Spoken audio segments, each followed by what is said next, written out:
제 형제들은 다시 직장 생활을 갔으면 좋겠다라는 권유가 정말 많았어요. 근데 다시 월급을 받아가지고는 그것도 사업이라고 빌려 쓴 돈 이자도 못 내키겠는 겁니다. 그래서 직장 생활보다는 영업 쪽이 훨씬 빠르겠다. 영업이라는 게 내가 부지런만 떨면 월급 받는 것보다 훨씬 많이 받을 수 있겠다. 이 생각에 영업에 관련되어 있는 일을 쭉 진행하면서 정말로 우연찮게 이 애터미를 만나게 된 겁니다. 애터미를 누가 나한테 소개해주기 위해서 이런 장소나 저와 약속이 있었던 건 아니고 임승택 사장님께서 다른 분하고 설명하는 장소에 제가 우연찮게 가게 된 거예요. 그곳에서 임승택 사장님이 그동안 보도됐던 뉴스라고 뉴스 동영상을 틀어가지고 보여주는 게 제가 애터미를 처음 접한 거였어요. 그때 뉴스를 보면서 제 마음속에 아나운서가 말한 대로라면 제품은 괜찮아 보인다. 더 이상은 없었어요. 근데 임승택 사장님께서 뭐라고 그러시냐면 이 제품 가지고 사업을 하는데 열심히 하시면 한 달에 수백만 원씩 벌 수 있대요. 정말 열심히 하신다면 한 달에 수천만 원도 벌 수 있대요. 그 한 달에 수천만 원을 벌 수 있다는 소리에 정말 귀가 번쩍 뜨였어요. 그래가지고 처음으로 그분을 이렇게 빤히 쳐다본 것 같아요. 근데 입에서는 수천만 원씩 벌 수 있다고 말씀하시는 그분 얼굴을 아무리 뜯어봐도 돈이 없어요. 정말 얼굴이 초췌해 보였어요. 와 있어서 기승 시커멓죠. 소매는 떨어져 있는 옷을 입고 와가지고 한 달에 수천만 원씩을 벌 수 있다고 얘기하는데 솔직히 안 믿겼어요.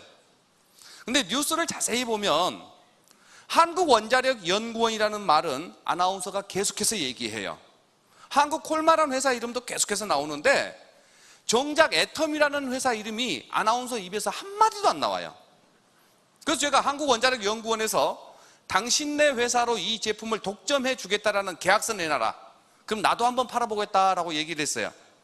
저는 그 계약서를 줄 줄 알았는데 고개를 반쯤이나 숙여가지고 맞는디 이러고 있는 거예요. 그 소리 듣는 순간 정말 짜증났어요.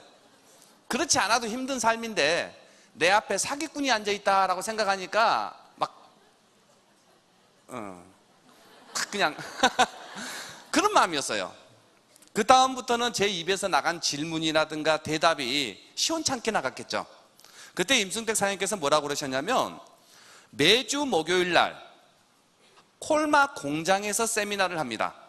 그 세미나에 가서 들어보면 제가 궁금한 게 다 해결이 될 것 같은데 한번 가보는 게 어떻겠느냐, 이렇게 저에게 그 권유가 있었어요. 근데 저도 그곳에 가겠다고 약속을 했어요. 그리고 그날 모임은 끝났어요. 근데 그 다음 주 목요일까지 기다리는데 일요일 날 만나가지고 며칠 지나다 보니까 저는 까맣게 잊어버린 거예요, 그것을. 근데 수요일 날 밤에 전화가 왔어요, 저한테. 그래가지고 제가 여보세요 그러니까 저 임승택입니다 그래요. 제가 그랬죠. 임승택이가 누구요? 완전 잊어버렸어요. 처음 뵙는 분이었으니까. 그러니까 일요일 날 만났던 생각이 났다 해가지고 내일 제가 가야 될 장소가 어딘가를 알려주세요. 그렇게 얘기하니까 그분이 이렇게 말씀을 하셨어요. 저 지금 광주에 일이 있어서 내려와 있습니다. 내일 같이 가시죠. 이렇게 그러는 거예요.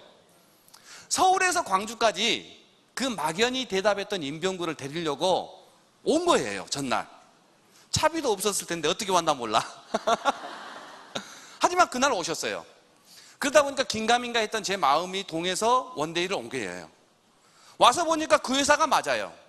그 제품도 맞고요. 근데 저는 이 애터미를 하겠다고 마음을 먹게 된 계기가 그날 원데이 세미나 오후 강의 중에 수익 구조가 제일 마음에 들었어요. 회사도 좋았고 제품도 좋았는데 회사에서 나에게 주겠다라는 마진율이 제일 마음에 들었어요. 그래서 저는 이